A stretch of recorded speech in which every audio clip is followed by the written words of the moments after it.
All right, prior to us coming back to order, I'd like to refer anybody who needs translator services to Ms. Paula Valbuena at the podium. Okay. Thank you, Vice President Maestas. Buenas tardes, habla Paula Balbuena. Si necesita servicios de interpretación al español, por favor llame al 1805-324-7680 e ingrese el código de acceso 762-960-391 más la tecla numeral. Este es un número totalmente gratis. Nuevamente, llame al número de teléfono 1805-324-7680 e ingrese el código de acceso 762-960-391 más la tecla numeral. También puede acceder a estas instrucciones en nuestro sitio web mcs4kids.com dirigiéndose a la parte inferior de la página en Quick Links y haciendo clic en Board Agendas para ir a la agenda de esta noche. Gracias. Thank you. Thank you, Ms. Valbuena. Welcome to the Modesto City Schools regular board meeting of July 29th, 2024. This meeting is now called to order. In closed session, the board gave direction to staff. Do we need to do a roll call? Okay, we'll roll call again. Trustee Brown, Present. Trustee Daly, Present. Trustee Lopez is absent. Trustee Marks, Present. Trustee Mejia is not here today. Vice President Maestas, I am here. And President Irvin is not here as well. Let the record reflect that we do have a quorum. I'd ask that everyone please stand and join me in a moment of silence and then remain standing for the Pledge of Allegiance.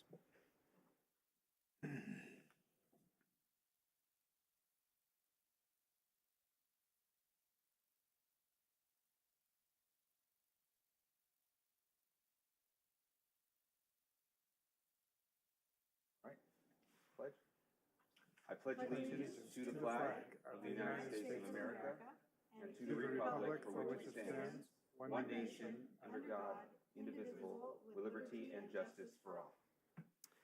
Thank you. All right, good evening, everyone.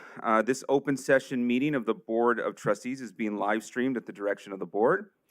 The live stream is available on the district's website, and the recordings will be available for viewing the day after the board meeting. MCS has provided an opportunity for the public to provide comments. Hold on one second. It is outlined on the agenda. The public has been given an opportunity to call in and leave a voicemail, send us a comment via email, or appear in person before the board. Any public comments received via email or voicemail following the posting of the board agenda and prior to noon the day of the board meeting will not be read aloud, but have been transcribed, printed with copies provided to each board member prior to the start of the board meeting and are available to the public. The voice and email public comments will be attached to future board meeting minutes for approval. This practice will continue until further notice. For members of the public that are interested in commenting in the future, we welcome your comments. If you wish to address the board during period for public comment on the subject not on the agenda, you must complete a public presentation request card and submit it to the board president prior to the period for public comment. If you need assistance from our translator, please indicate so on the request card. Every person who wishes to address the board, please fill out a card. You'll find the cards in the lobby, and you can hand it to Ms. Chambers in the back, over there in the yellow shirt. Hi, there's Ms. Chambers, okay. I also want to remind you, if you wish to make a complaint against a specific district employee, you should follow the district's personnel complaint procedure. Copies of that procedure are available in the lobby, as are agenda copies which outline the procedures we will observe during the period for public comment. The right to address the board does not exempt the speaker from any potential liability for defamation. If you plan to speak on a topic, please fill out the card now, as no cards will be accepted after the period for public comment has begun. The maximum time for any one speaker is 3 minutes for a total of 30 minutes. For those of you requesting translation services, an additional minute will be added to your comment time. All right, at this time, I'd like to turn it over to Superintendent Iguchi for her welcome. Perfect, thank you. I'm going to keep it really short since for the majority of folks, we're deep in summer, right? However, for our administrators, I'm happy to say that last week we had a fantastic kickoff with all of our managers for 3 days, really gearing up and getting ready for the new school year. Not only looking at how well we did last year, which we will be reporting to this board and others, but also looking to the focus for this year. I'm very excited for this year. Looking in the rearview mirror, like I've said in the past, it looks great, and it also looks great looking out the windshield also. So very excited for this coming year. Next and last, we do have boot camp tomorrow. So we're starting with boot camp tomorrow, where we'll welcome certificated staff new to Modesto City. So I look forward to 8:30 and meeting the new folks. And Cabinet is going to go out and have lunch with them and meet some new folks, see some new faces, and really welcome them to this year. So with that, I'm going to turn it back over to you and look forward to a more full report when we get back into the full swing of things next month. All right, thank you. All right, next up, do we have any board members that'd like to give a report? All right, Trustee Brown. I'll keep it short and sweet, but moving to a hat shift from board member to member of the public, leading a bond committee. And I want to express gratitude to those that have been willing to join that committee. We look forward to an exciting campaign. So that's my report. Thank you. All right, thank you. Any others?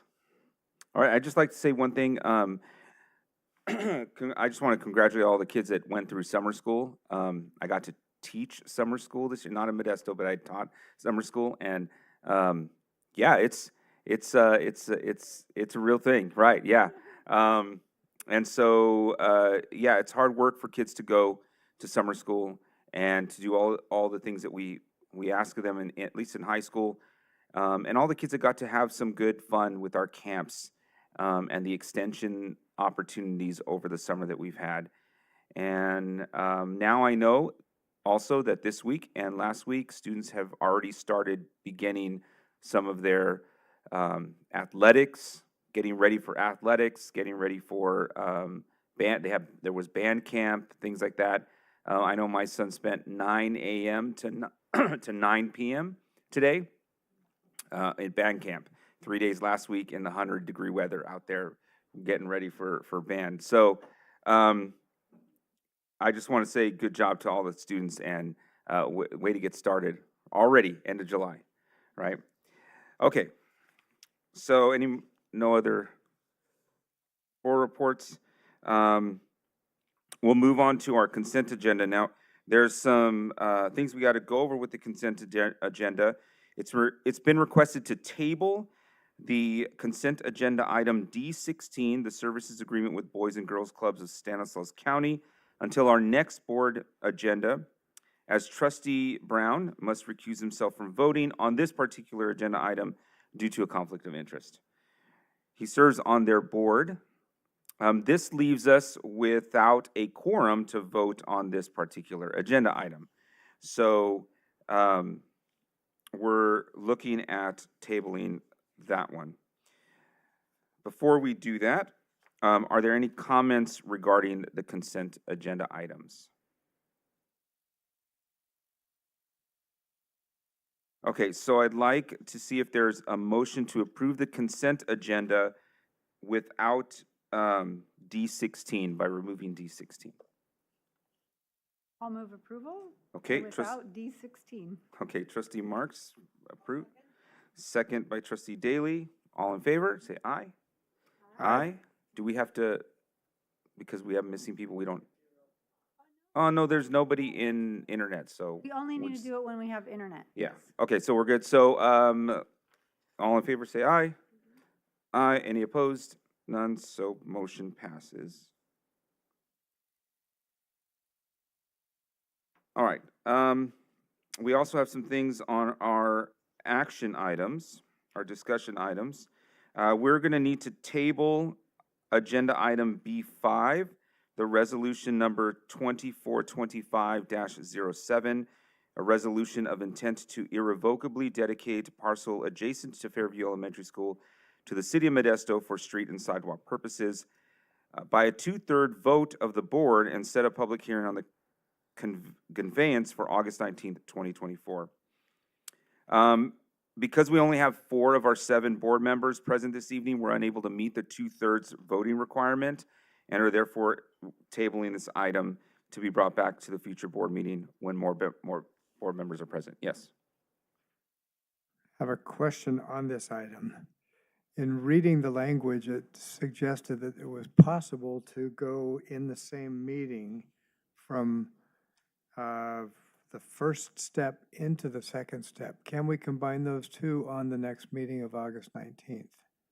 We checked with legal counsel today and we're advised to do it in 2 separate meetings. So there will still need to be a separate meeting with a public hearing held for part 2 Okay. of the request.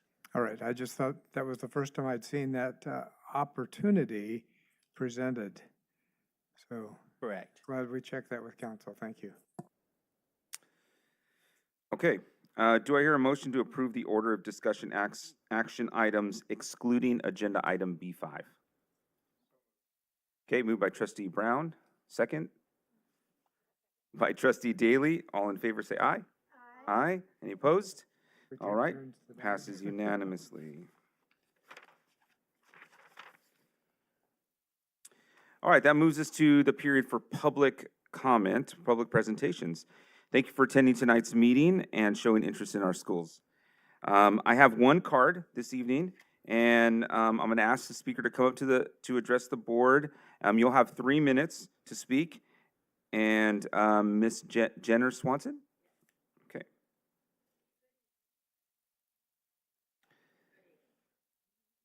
Well, your time has not started. Yeah. Out, but it's Check. There you go. okay. Good evening. My name is Jenner Swanson, and for nearly 30 years, I was an elementary teacher with Modesto City Schools. Since my retirement, I have been fortunate to be able to work within my first love and area of study, which is music. I have been accompanying choirs across this district, including Enoch's, Johansson, and Downey High Schools, Roosevelt and La Loma Junior Highs, and many of the elementary schools with choruses. I have accompanied the County Honor Choir, choirs being adjudicated at CSU Stanislaus, and our district's elementary choir festivals. I really enjoy playing for the choirs. I feel that it helps keep me young at heart. I've come here tonight to present a case for your continued support of music programs. I am hoping that the policy I am advocating against was made without your knowledge and that you will reverse it. Last year, I was made aware that the high school music teachers were told they could not schedule any concerts during the 2 weeks before the winter break. This decision was ostensibly made to give students more time to study for finals. However, I have 3 reasons for discontinuing this prohibition. While the music programs were canceled, sports practices and games continued. This is an inequitable approach to important events. A quick comparison of the relative time required for sports and music shows that sports require 1 to 2 hour practices every day after school, with games taking even more time once or twice a week. However, music typically requires just 1 performance after school hours. Canceling the music programs really freed up very little time for extra studying. Canceling sports for the same period of time would really give students extra time to prepare for finals. But I am sure that if the district tried to implement such a ban, the line of protesters would circle this building, and your computers would be inundated with emails, politely and not so politely, advocating the return of sports. My second reason for reversing this is another equity issue.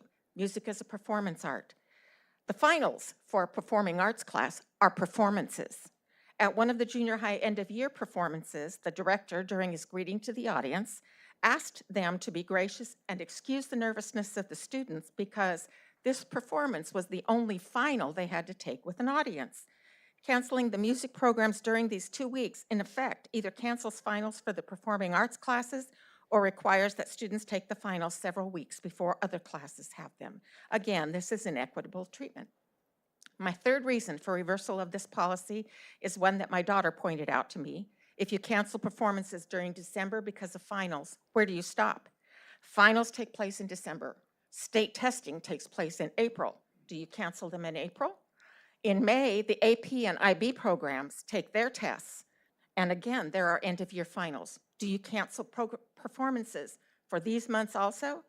High school is often the last time for teachers and parents to have the opportunity to help students learn how to manage their schedules and plan their time to ensure they complete what is necessary. Most college professors assume students already know that, as do employers. Please let administrators and music teachers know that this policy should not be in place. Music classes are struggling to rebuild from COVID, and seemingly small decisions often signal the importance or lack of importance that we place on subjects. We need the arts.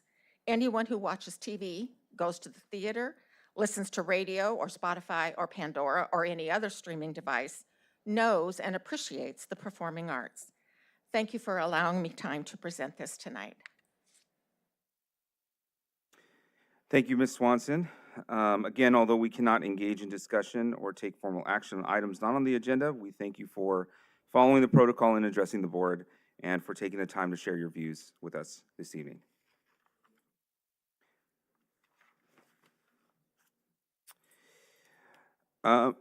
So MTA is at their annual conference right now, so they won't be presenting tonight.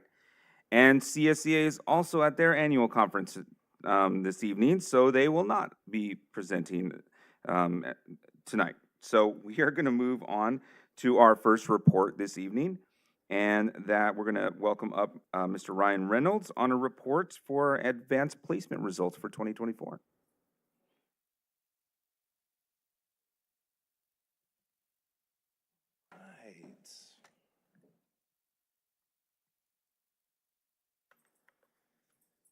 Good evening, Board President Maestas and Board of Trustees, Superintendent Noguchi, members of the public. Again, my name's Ryan Reynolds, and I serve as the Senior Director of Assessment Evaluation at IETS. And it's my pleasure to present to you a summary of our students' performance on the advanced placement exams that occurred in May.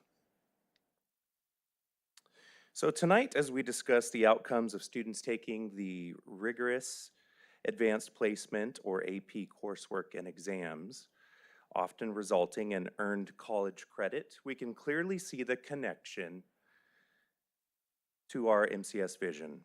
Our students need every bit of skill, knowledge, and character that they can develop when navigating through a year-long AP class. One of the paths to be college and career prepared in California is to pass 2 or more AP exams. And that's our aim, to help our students thrive. So tonight, I'm going to review the advanced placement program. Let's talk about that. One of the desires of the board has been to establish equitable opportunities across all of our high schools to engage in high-level, rigorous coursework. You know, systematic change of this nature can take years to see the impact of the changes we've made. And tonight, you're going to hear and begin to see the evidence of our work in this area. To that extent, I'll provide an update on student participation in the AP program and summarize student AP exam results and outline our next steps.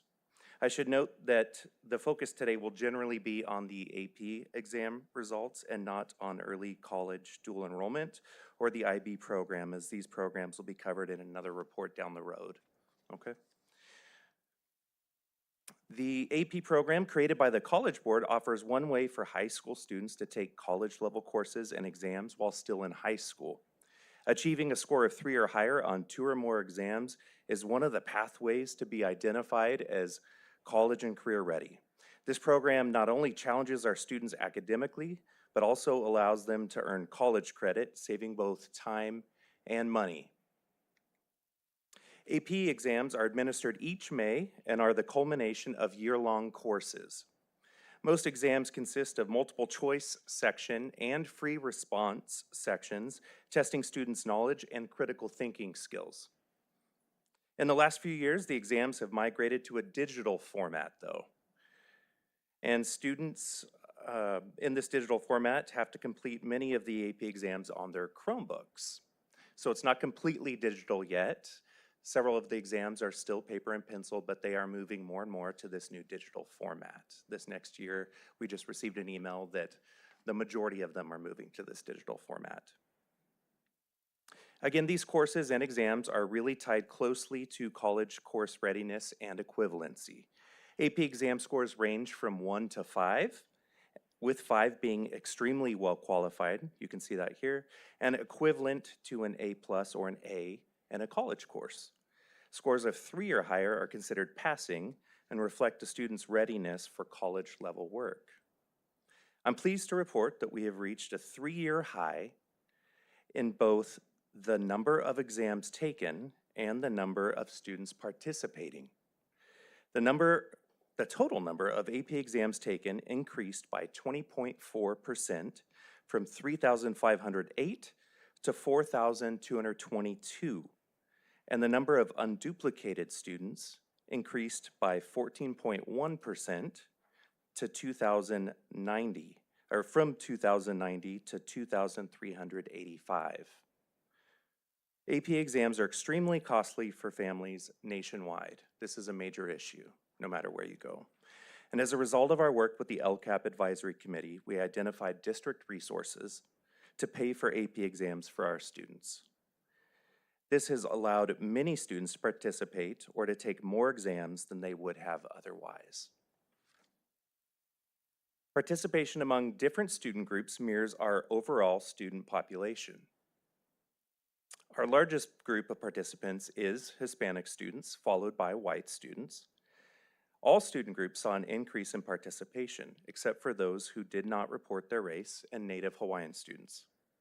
Our efforts to increase access for all student groups has been supported by efforts in several areas, and examples include professional development focused on how we do our work through the lens of equity and our use of data, training our counselors to ensure every tool is used and all students have a plan, and a 4-year student course planning tool to make sure students take courses that align with their future. And you heard a lot about that earlier, or I should say towards the end of last year when we shared about school links.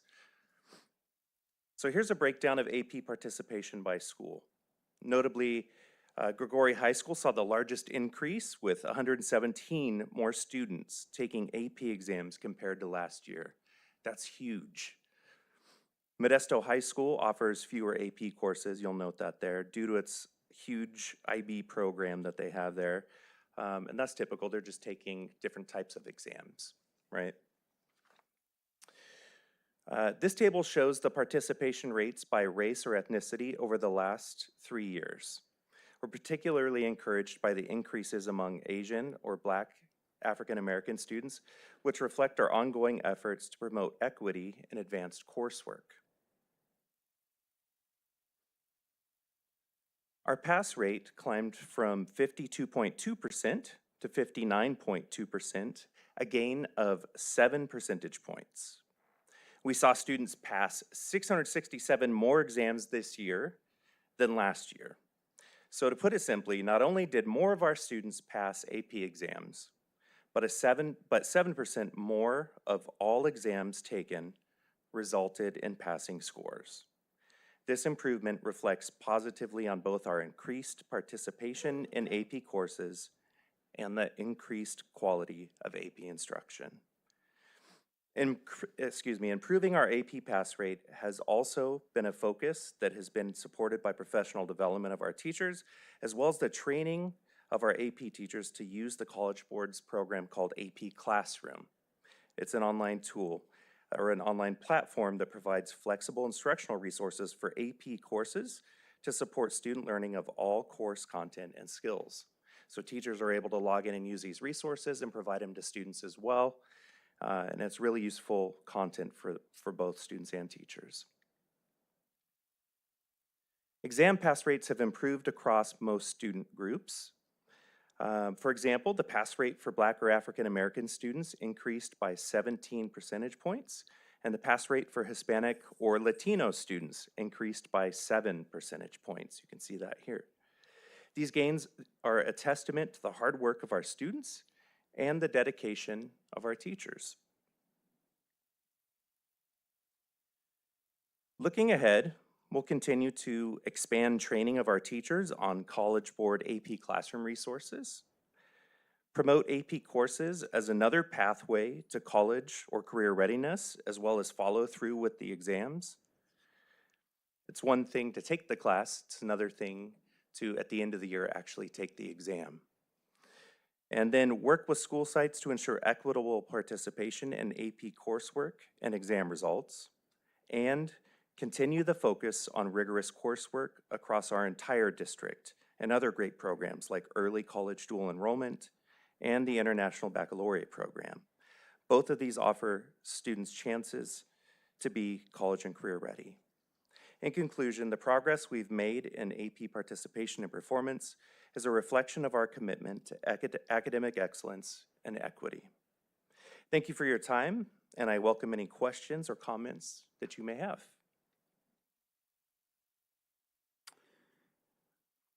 Thank you, Mr. Reynolds, for that report. We're going to go out to see if there are any comments from the public on this agenda item. Okay, we have one. So, yeah, any comments, though, questions? If you have questions, I think we can't answer them right now. But if you have a comment, you can bring a comment. But a question you'll have to ask later. Yeah, you can have staff later, yeah. Okay, so I don't see anybody else, so we're going to go ahead and open up to any board members that have any comments or questions. All right. Trustee Brown. Yeah, a couple of questions, but first of all, these results are phenomenal, and it just really excited me to see that the emphasis that we've placed on equity has shown astounding results here. To think that our African-American students had a 17% increase in their pass rates was just the most exciting number that I've found in the report. I'm curious, you mentioned that the number of exams taken does not equal the number of students enrolled. Mm-hmm. Do we have any numbers that tell us by course what percentage of our students are actually taking the exam? Because I think that would be something that would be interesting for us to track in the future. Yes, we do have that information. In fact, some of that is visible here to some extent, but we do have a full report, and that's information we can share with you after today. Okay, and then the other thing that curiosity awakens for me is we've seen a trend of increasing number of students taking the AP courses. We're approaching a new year. Do we know yet if we're continuing that trend higher in 24-25 with the enrollment data that we have so far? It does look like it's trending upward each year, yes, including this year. So that tells us that we could see all of the trends continue in the positive direction.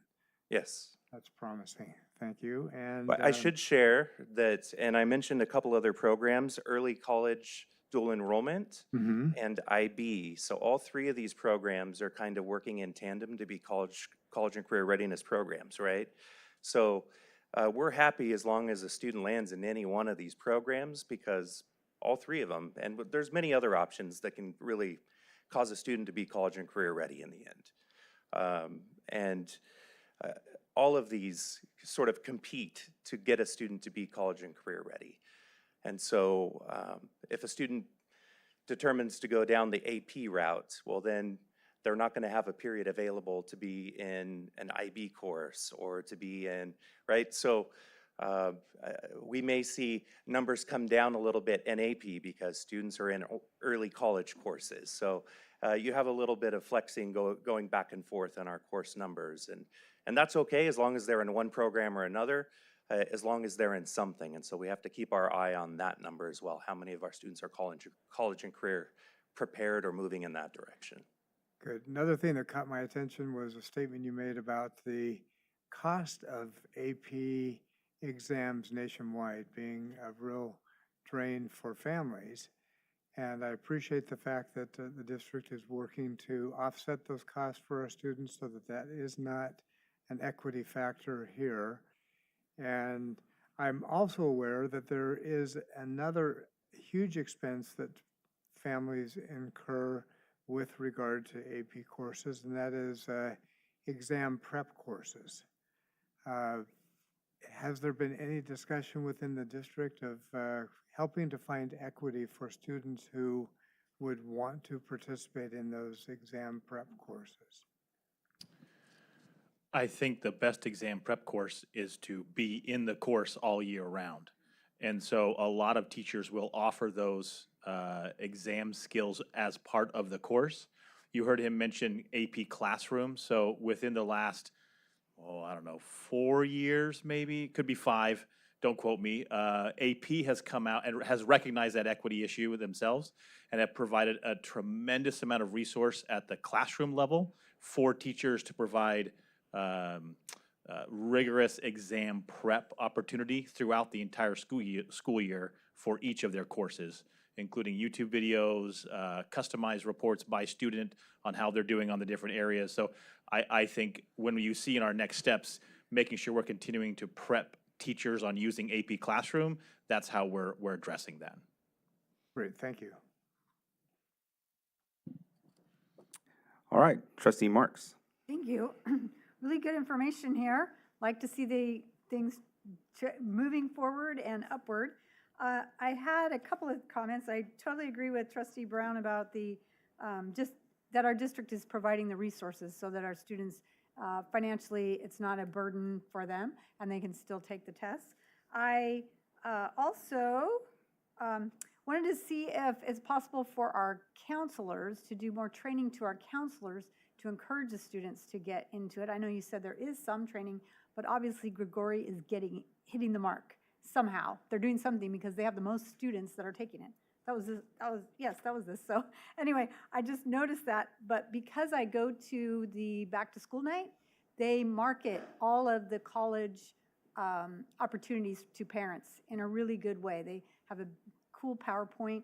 I can't remember what I want to call it community center, but it's the multipurpose room is completely full of parents. And so it's really neat to see that many parents. So obviously they hear the information and then they're enrolling their students in AP courses. But it seems like in 8th grade, we should be marketing this so that they're ready for 9th grade, so that our students know this is something that will save the parents and the parents save them financially if they take this. So for their students to get an AP. I was disappointed in 2 numbers. I know there's an increase in our Black and African American students, but it's only 41 students or 41 exams passed. They increased it 17%, which is the highest of all the groups that took the test, but it's only 9.5% of the African American students that are taking it. So that was disappointing to me because that's a really small number. And then also the Hispanic students was only 11.6% of 900, it's almost 1,000 students, 983 students. But to me, I'm like, I want to see these students, taking the test more. And I don't know how we're marketing it to those particular families, but maybe we can change something that we're doing and increase those numbers. So I don't know if that's a question, but maybe you have some comments on what I just said. Yeah, it is one of the key questions that we were discussing leading up to this is, what is it that causes a student to take the class and then not consider taking the exam at the end? And so we are discussing that with the school sites, and it is one of the follow-up actions for us. So maybe it would help to know how many students are actually in the course and then how many are actually taking the test. Because if I know that there's, 45 students in the class, and I know 10 of them are taking the test, and I know a lot of them opted out. I've seen the columns before when we did that, and so that might help us be able to say, this is what we need to do with this particular group to help encourage them, because we have a huge number taking it, but they're not taking the test. What is keeping them from taking the test? Do they not feel prepared enough? Are they not encouraged enough? What is it that's preventing them from taking the test? So that's what I think it would help us just to know as a board, what can we do, or how can we help staff ensure that these students are taking the test. So, but it is encouraging to see this amount of increase this year. I mean, to go from 52% pass rate to 59.2%, that's really good. So I was encouraged with that. And the amount 667 more tests this year than last year. That was really a big number. So that is, those are encouraging numbers. I didn't want to put a damper on it, but I did want to highlight these are student groups that we need to really focus on. So thank you. Thanks. So I have some follow-up questions too from Trustee Marks. Which high school has the highest percentage of African-American students in our district? I think I might know the answer to that, but I'm asking.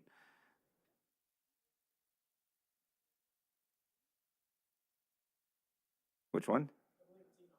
Enox. Okay, all right. So is that for the ones that are in AP or just the percentage of the school? Enrollment, okay. So that's great. So how can we get, our students, and we know that Enox has had a pretty good year-over-year change. So if that is the school with the highest, and they've had a high year-over-year change, then why aren't we getting more African-American students in AP? That would be an interesting question to take a look at. President Maestas, it is something to consider, and I know Mr. Herbst is looking this up. Our total percent for African Americans in our entire district, I believe, is 2.1. So the number that we are looking at is very small. That doesn't discount anything that's being said here, but we're talking about double digits. So Yeah. it is a pretty small group. Yeah, okay. And that's why it can grow to 17% by just having a few, right? So Right, we know right, that. That's the right. numbers. I'm also encouraged by all of the numbers. Growth is awesome, especially in AP. I was a former AP teacher, so I love to see our students excelling in AP. I've got a few questions. I want to ask a question on the counselor training as well. I think it's a great idea about counselor training. I know that there was a recent study, very, very recent, just came out the last year out of Stanford, USC, I can't remember which university it came out of. Oh, it was Harvard. Harvard did a study across, a nationwide study on AP, on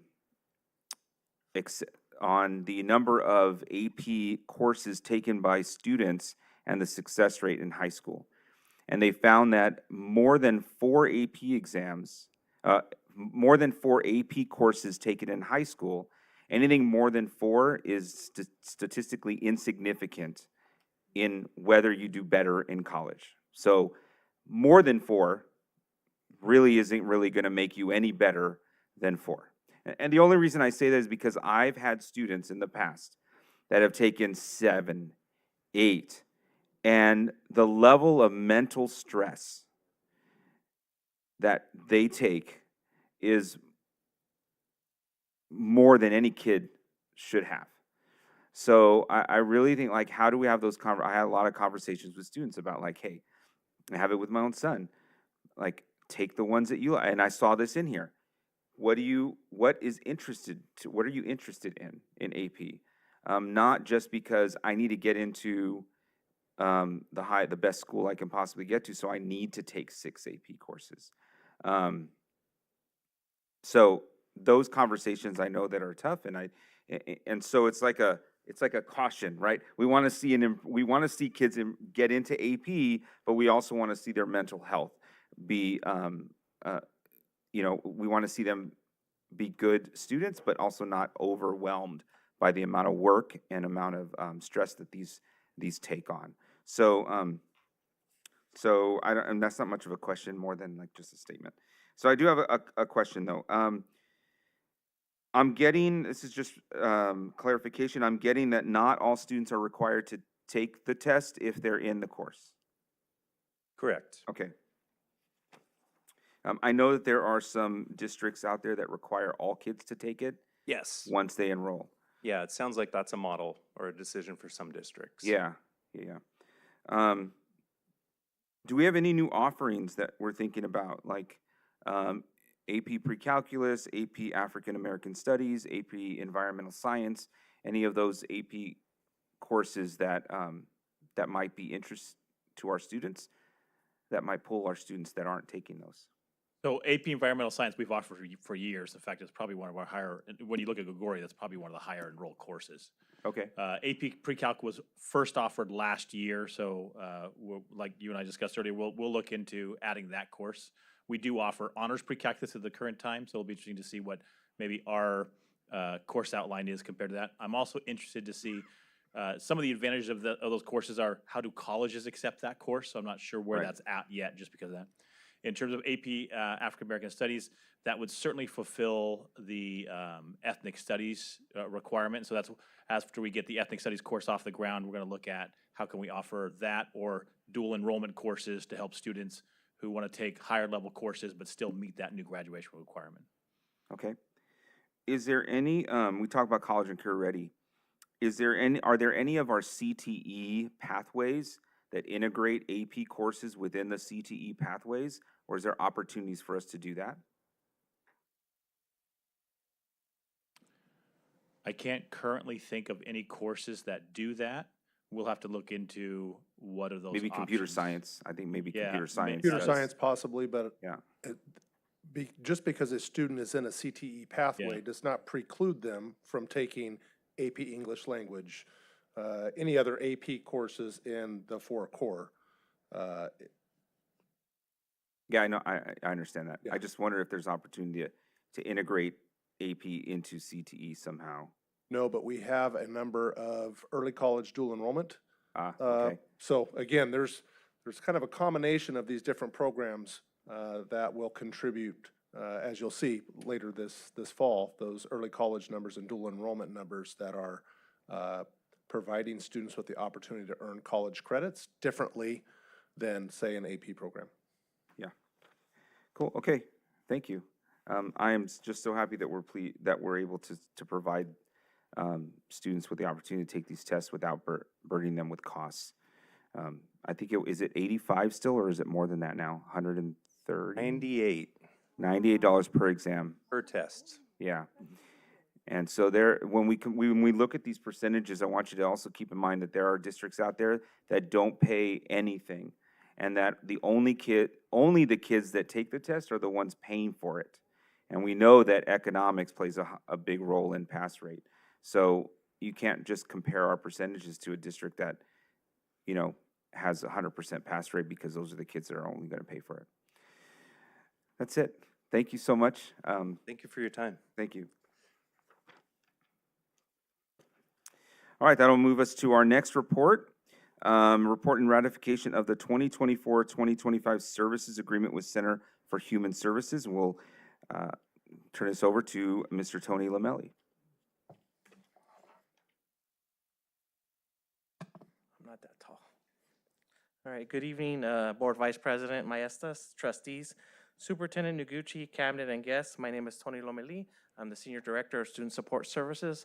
I'm joined by our partners for Center for Human Services, Steve Collins and Liz Elizondo, who are here with us today that could answer some questions, and we'll speak on 2 slides on this. But I'm here to report on the ratification of service agreement with Center for Human Services. Hence the ratification, services that we provide our kids, especially Tier 3 services, take place year-round. So they take place in July and throughout the year, so that hence the reason for the ratification. The purpose of my presentation this evening is to highlight our longstanding relationship with the Center for Human Services and social emotional support provided for our schools. My presentation will include a review of services provided and data correlated to these services. I will also highlight the challenges and successes, including next steps in our work. And lastly, at the end of my presentation, I will request ratification and approval of the service agreement with the Center for Human Services for the 24-25 school year.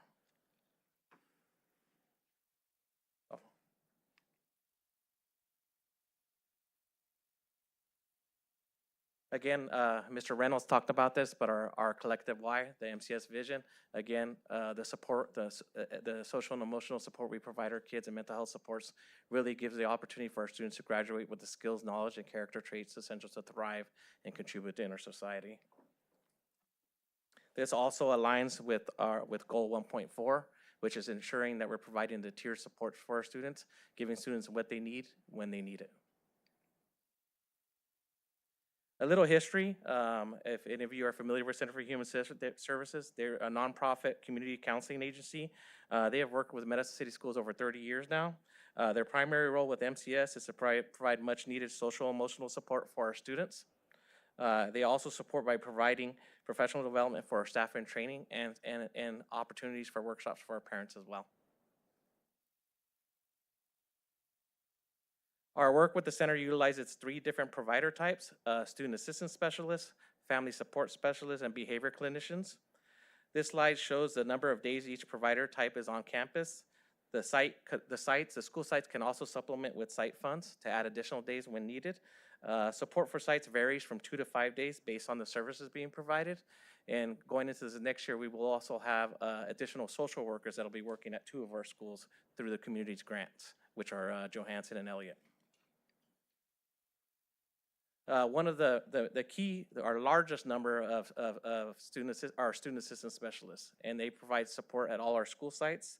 They're assigned to all 34 sites, including our Alt-Ed program at Pearson campus. Their primary role is to provide Tier 2 and Tier 3 support to students with social and/or emotional needs.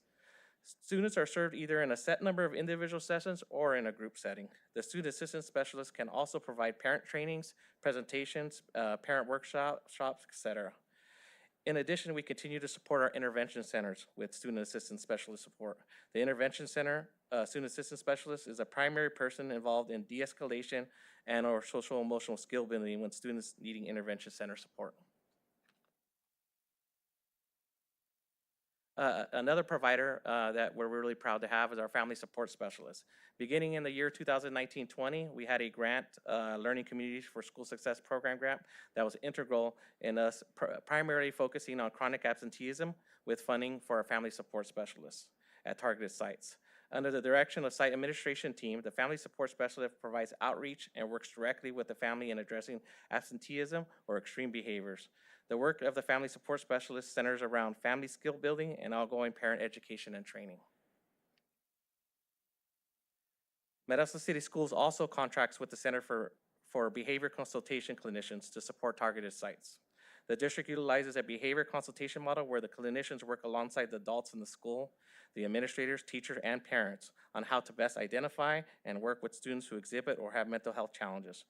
Primary focus is direct services to students and kids they serve. These clinicians also provide individual and group counseling service to our identified Tier 3 students in need. And looking at the data, the data was very promising. That's the best way to start it. Over this last year, they served over 6,200 students, and that is our student assistance specialists, which is an increase of almost 500 students. The individual sessions, if you look at the data here, over 2,400 more individual sessions of direct services were provided to our students through our Student Assistance Specialist program. And in addition, 118 more group sessions were held this last year. If you look at the bottom, it may be in red, but there was a decrease in crisis intakes, and that's attributed to the services that are being provided above that data line. When looking at the demographic distribution for the students served by our student assistance specialists, you can see the breakdown closely resembles that of our district's enrollment.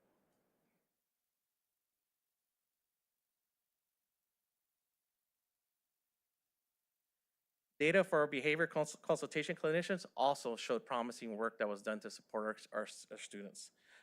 With over 500 clinical support sessions taking place with individual students, families, or in group sessions. You saw an increase of over 2,000 individual and group session hours take place. In addition, we saw additions in both consultation, class observations, and presentations. But again, also want to note that our focus has continued to be direct services to students, whether it's in a group setting or individual setting.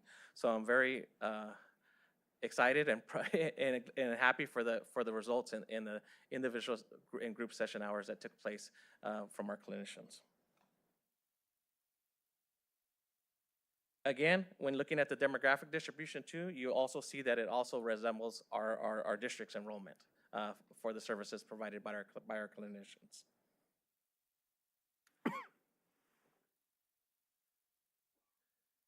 Another good data point is the work that our family support specialists did with our families. They provide a great layer of support specifically not only for the students, but the families of our students. We saw an increase of over 3,000 contacts made with families and over 80 more families served this past year. And that's an attribute to the work that was done under Ms. Elizondo back here, but really understanding that the importance of, it takes a whole village, right? And how do we not only support the students with direct services, but support the whole family? On this, when you're looking at the demographics on this data point, you will see that our Hispanic families were served the most often when compared to other ethnic groups.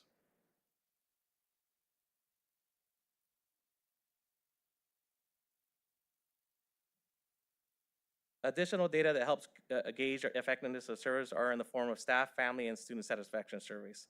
This qualitative data provides meaningful information from both staff and families.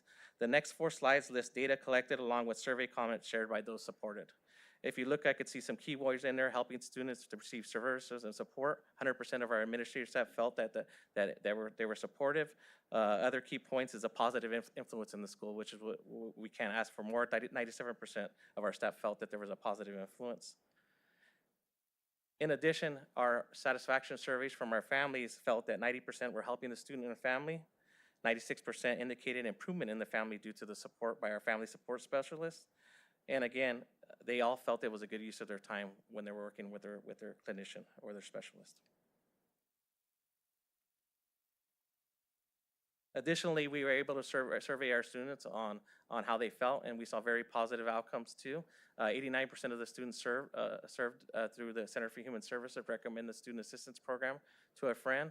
And again, just looking at the key bolded words, whether they're being listened to in the intervention center or they felt like they benefited them, there's high numbers that felt that they benefited from the assistance they received. Again, some additional comments. I bolded some of the keywords, but I can't stress it enough. Well-being comes to mind. Creating the conditions, feeling safe, confiding, having someone to confide in, getting the skills you need, social skills, anger management, conflict mediation, all those things came up in the comments made by students. The successes in our collaborative partnership with Center for Human Services have been great. However, I truly appreciate the continuous collaboration, the ability to continue to improve and provide direct service to our students. The professional development, we've been able to work hand in hand, providing professional development and so on, and work as a team to make sure we're not only supporting our students, but our families and our staff. In addition, we continue to review our tier system of support and access. And by looking at the numbers that we looked of how many students were served, how many direct services were provided, that's something that we're cognizant of and we're going to continue to grow at. And one of the bullets that's kind of new for us, and I'll have Mr. Collins and Ms. Elizondo talk about, is utilizing outside funding opportunities as we move forward. So we not only can continue the services we have, but expand them. Challenges and areas for growth. Again, always, as we look to provide additional staffing and staffing providers, we're always looking to hire, not only for us and MCS, but so is the Center for Human Services. One of the new components that's going to be talked about this year is our integrated mental health program. I'm going to turn it over to Steve Collins to give us a little bit of tidbit, a little background on what this looks like over the next 2 slides.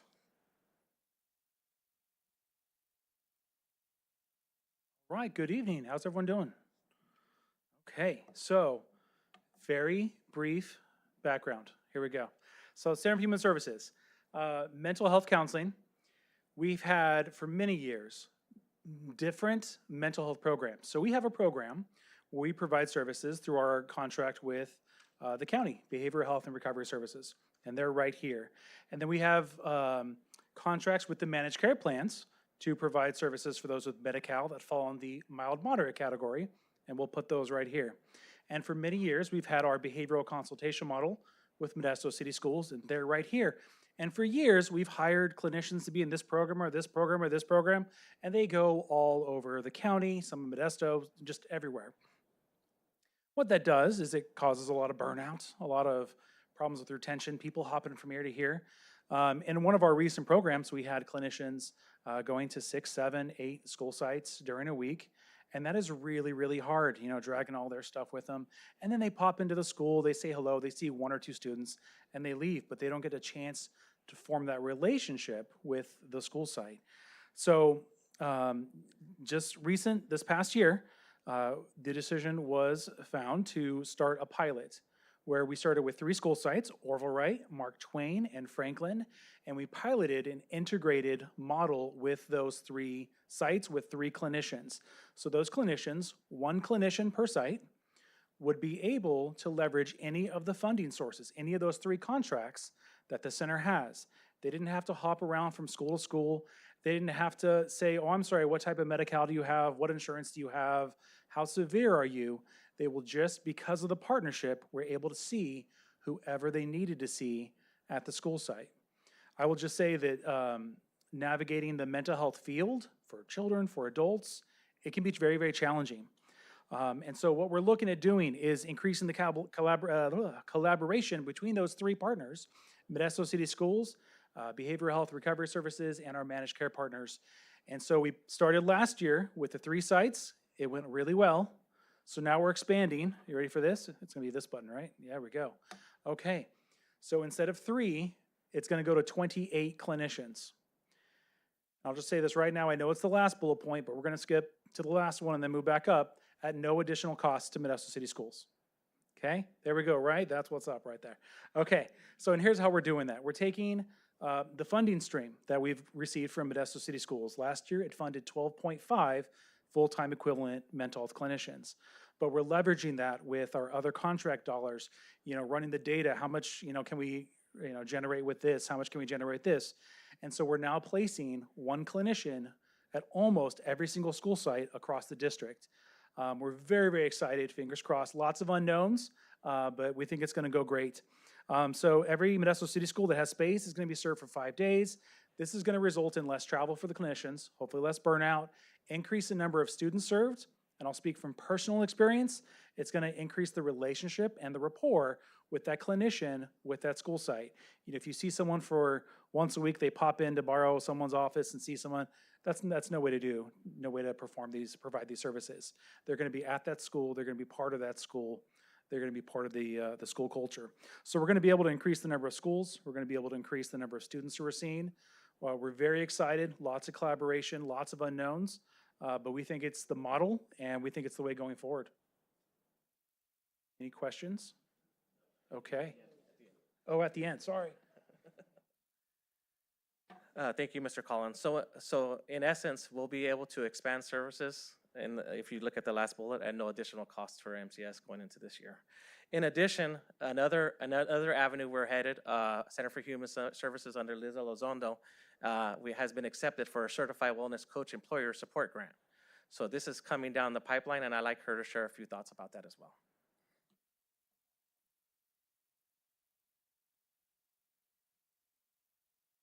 Hello. Thank you for having me here today. I'm excited to talk a little bit about the Wellness Coach, and I'll provide a little bit of history overview and then narrow it down into the work that we get to do at Center for Human Services through the Student Assistance Program. So Liz Elizondo, I am the Youth Services Director at Center for Human Services. I oversee the youth prevention programs, specifically Student Assistance Program and the Family Support Program. So in August of 22, many of you may know that Governor Newsom announced a master plan for kids' mental health with a focus on the 0 to 25 population and an increase in access to mental health and substance use support. At the core of this work is the Children and Youth Behavioral Health Initiative, or CYBHI. And this is a 5-year, approximately $4.7 billion initiative to reimagine the way California supports children, youth, and families to transform the behavioral health system for children and youth. It includes a statewide or new statewide fee schedule for school-linked behavioral health services reimbursement for Medi-Cal and commercial health plans, so some of what Steve was talking about. And the work stream for this initiative includes the workforce training capacity, including the creation of wellness coaches, that position, as well as the certification through the Department of Healthcare Access and Information. So a little bit about from the state to where this wellness coach position is coming.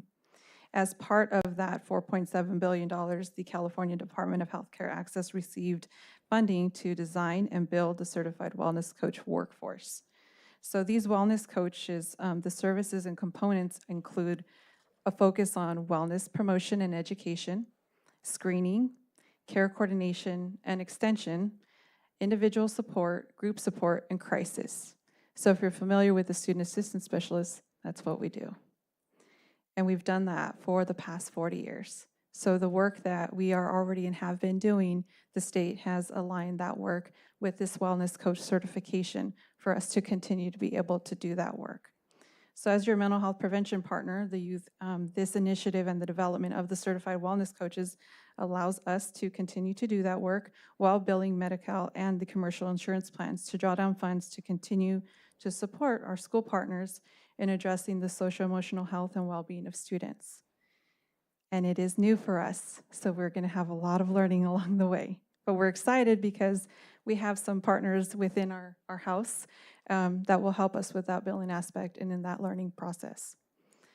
They did launch a employer grant, which focuses on building the employer capacity for the wellness coaches. So there are two ways that folks can get certified, and it is either through their employer or through the education pathway. So we've done some internal learning about what that looks like and have certified around 70 staff that exist within Center for Human Services. So just gearing up to make sure we're set in having what we need, but also knowing where we're going. CHS was the recipient of one of these grant awards, and so this will allow CHS to strengthen and develop our infrastructure and includes a cost saving, and this is the fun part, to MCS for roughly 22 FTEs. So just to give context, we have about 56 FTEs that we're contracting with the district for, so about 22 where we would take that and build that infrastructure with them to learn about how we will help this position live within what already exists, as well as how to build because it's new. So next steps for CHS include, CHS will continue to get more staff certified, build the necessary billing infrastructure, train our wellness coach staff, and then lay the groundwork for the implementation of the 25-26 school year. So this grant initially is to build capacity in this first year through the end of the school year, and then with the intention to go live in the coming year. Thank you.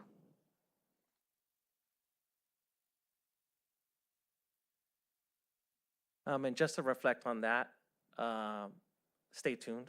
While Mr. Collins, we're already looking at cost savings over this next year or two through the wellness coach certification of our student assistant specialists. There'll be an opportunity for us to not only provide additional services for our students, but do it at a cost savings. Our next steps, again, I mentioned briefly the community schools grant. So there's been an addition of 2 social workers through the Center for Human 2 social workers through Modesto City Schools, and then 2 clinicians that work through the Center for Human Services that will be implemented at Johansson and Elliott to support those schools through that grant. The wellness coach implementation will take place over this school year, and we'll work side by side with Center for Human Services on that implementation.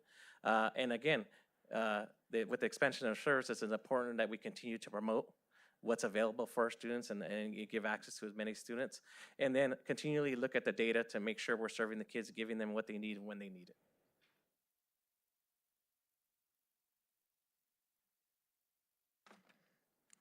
Before we move to the recommendation of ratification and approval of the CHS services agreements, I would like to pause to answer questions you or the public may have. All right, thank you, Mr. Lamelli. Are there any comments from the public on this agenda item? All right, seeing none, are there any comments or questions from the board?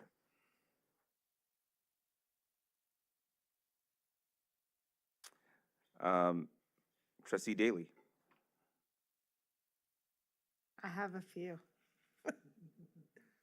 I want to highlight some things as well. So granted, 21-22 was very close to COVID and the transition 23-24, but the decrease in 52 crisis intakes that are on slide 10, fabulous and amazing. Everybody's working together really well. I love the family support specialists, the additional, so the increase in family contacts, were those, forget what they call them sometimes, were those distinct contacts? So 5,952 individual families, or did we touch some families twice possibly?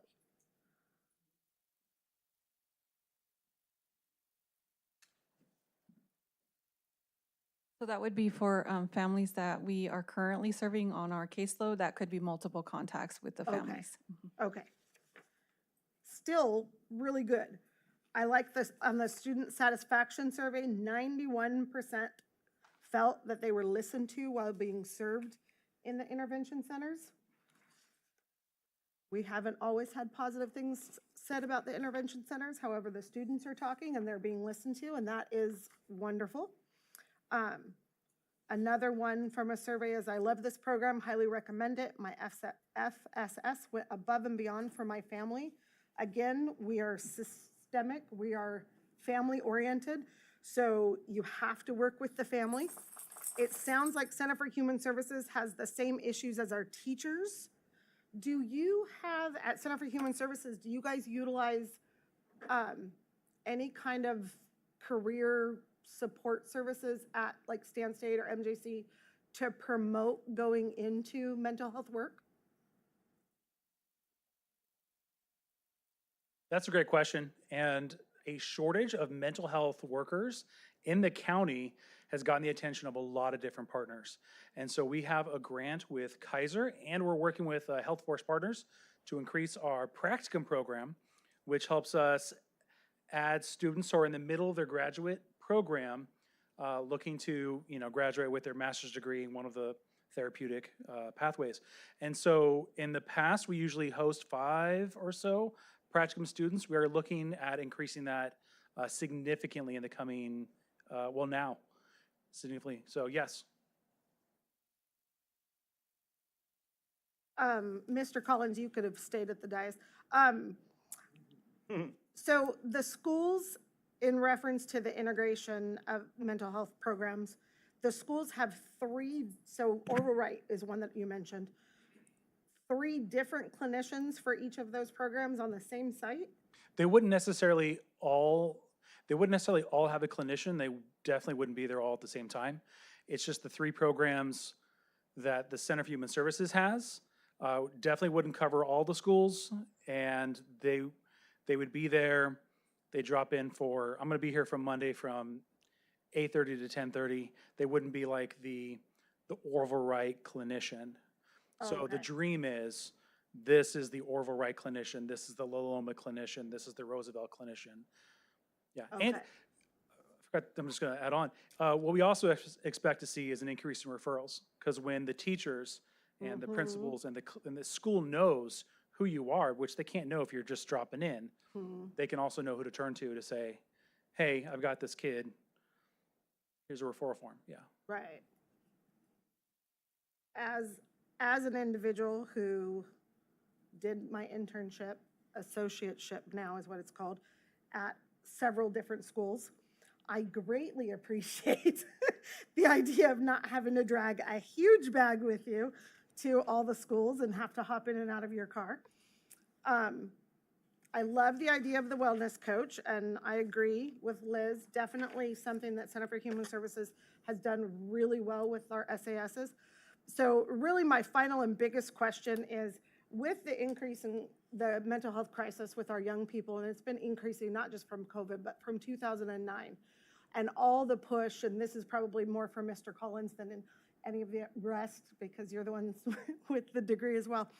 With everything that's going on, how many clinicians at Center for Human Services push more of a somatic psychology, EMDR, tapping, dance, yoga, Tai Chi, whatever along that lines? Is that something that you guys are working within the clinicians to increase? You always give me one question that stumps me. That's a great question. I don't know all their therapeutic orientations. I would imagine there'd be a higher instance of EMDR than some of the other ones, but I still think whatever they come, as long as it's something that's evidence-based, there's probably still a lot of CBT, play therapy, art therapy, are probably, I would say, the predominant therapeutical orientations. Okay, thank you. All right, Trustee Daly's testing your degree. Trustee Brown. So I was pleased to hear that we would not see an increase in cost to the district as we move into this year of cost cutting and the fear of having to make cuts in an area that has increasing need. And as I look at the data and I see the increased number of sessions that have occurred over the past 3 years. I'm wondering, does unmet need tell us that we will continue to see this level of increase or need to see this level of increase to meet the needs of our students? Are we going to see the number of sessions growing year after year based on what we're doing now? I expected to see it grow just because it's about building rapport. And as we grow and they become more familiar with the campuses, then those servers can be tweaked. You know, they could be more focused on social skills or other things. There's so a wide range of services that are provided by our student assistance specialists, our family support specialists, and our mental health clinicians. And they can range from skill building, resilience, to tier 3 clinical type supports. So with the services that we're providing and planning to provide, I foresee an increase, but I foresee an increase in helping students move to thriving as much as possible while they're in the classroom and moving forward. And so as we increase the mental health support, how is that relating to students' performance in the classroom? I think that we always talked about the needs of students, right? If we're able to eliminate any barriers that students have and they're able to go into the classroom and focus and be motivated to work hard and have the skills needed to work hard, that will lend themselves to perform better in the classroom. If they're showing up to school and they have someone they can count on or someone that supported them or multiple people that they can support them, that means it's more focused on their academics and their ability to achieve and have outcomes in the classroom.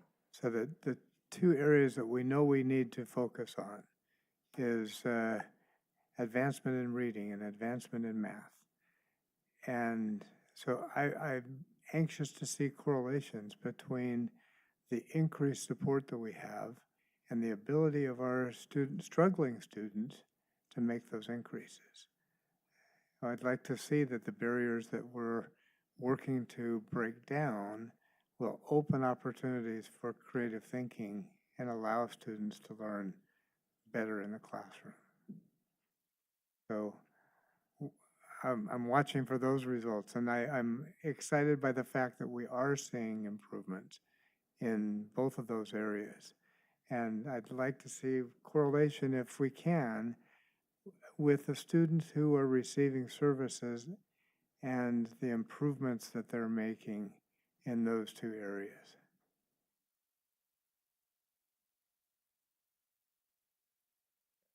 Thank you. Trustee Marks. This was really great to see how many students and families are taking advantage of this. I mean, the old stigma of going to a counselor is gone, so they're taking it, I just see it as very positive, because now they can get resources and help and have those discussions that they need to have. So I had a couple of questions for you. So on the presentations and the training, is it to parents or teachers or both? Because that, I just wasn't sure who the trainings went to. It's all of the above. Okay, Yeah. okay, great.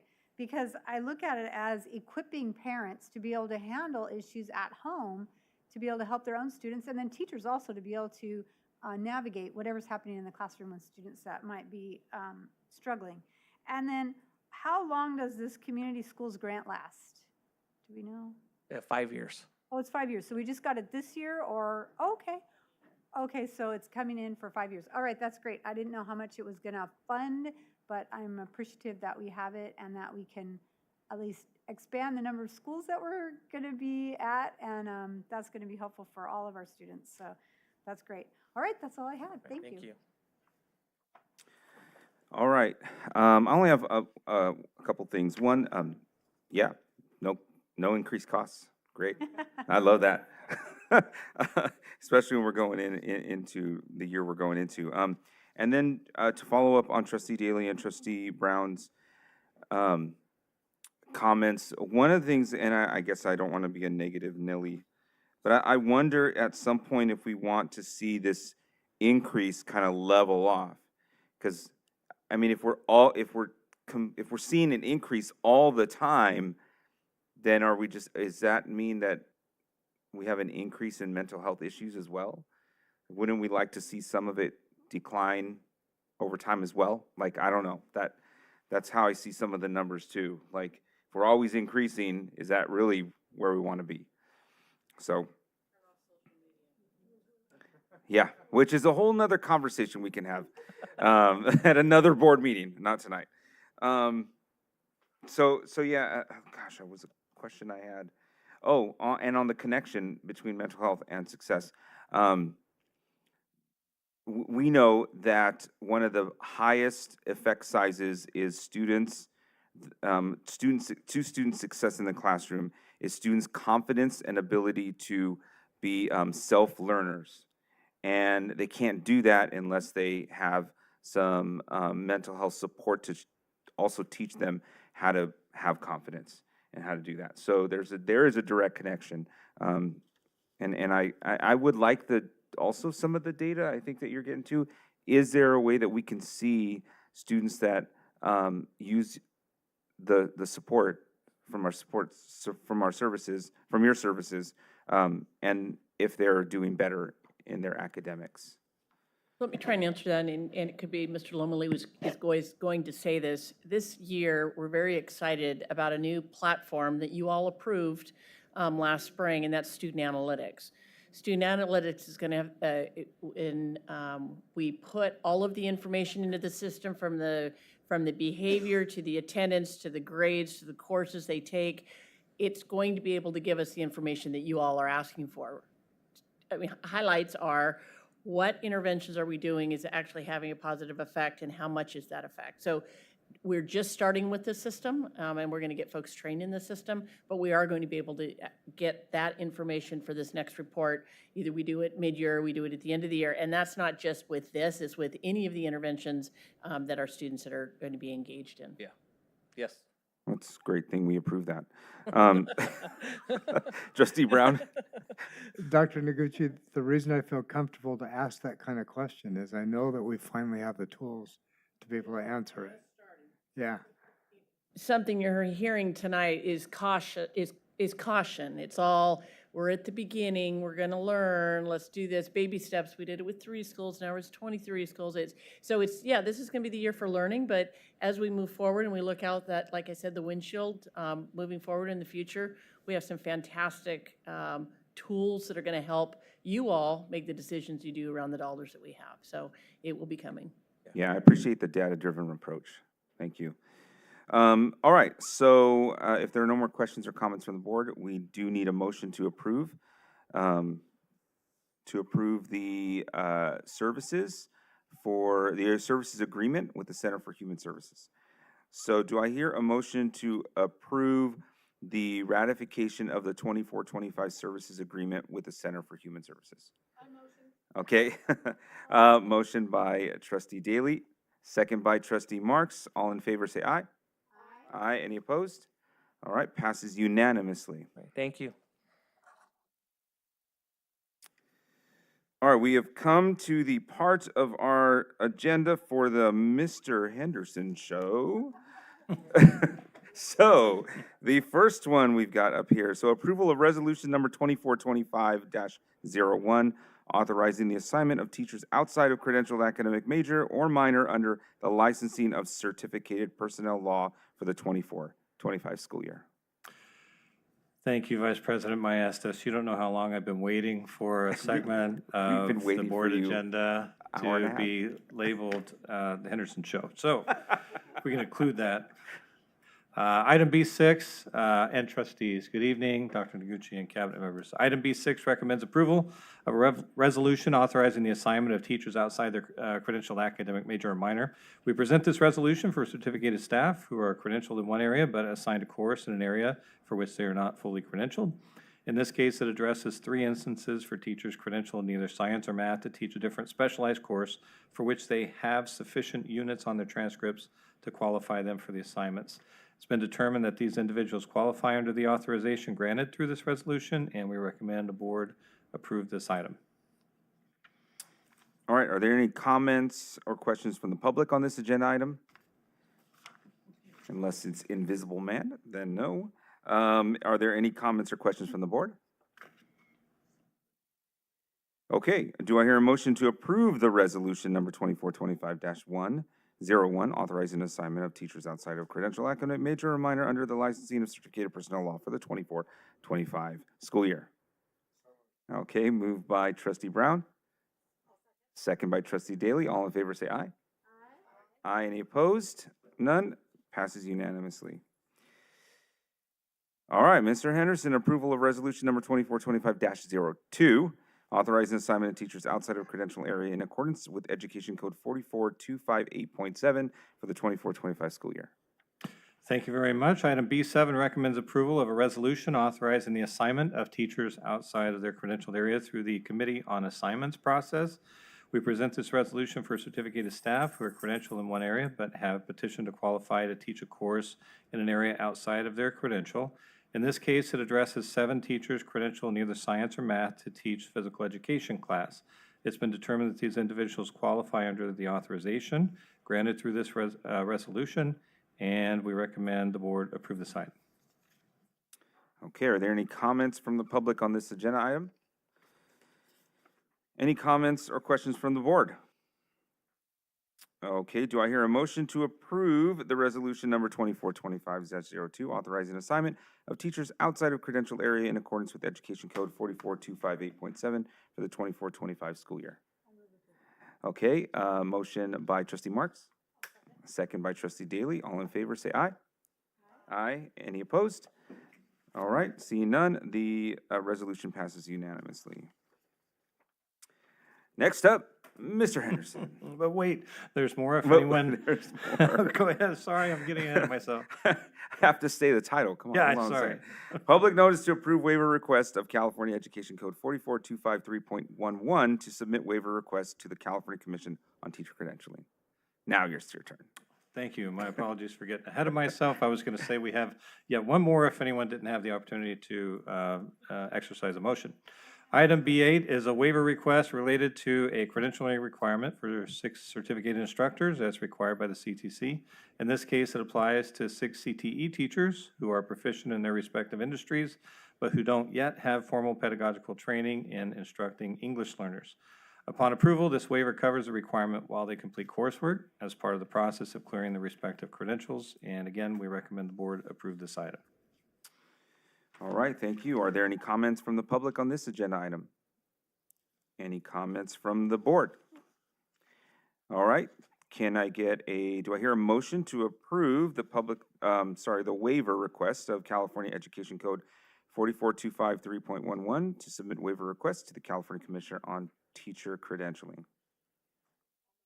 All right, motion by trustee Daly, second by trustee Marks. All in favor say aye. Aye. Any opposed? See none, passes unanimously. All right, does anyone have any items to be placed on any future board agendas? All right, seeing none, do I hear a motion to adjourn? Okay, okay, trustee Daly motion, second by trustee Marks. All in favor say aye. Aye. Aye. All opposed? Nobody. This ends our meeting.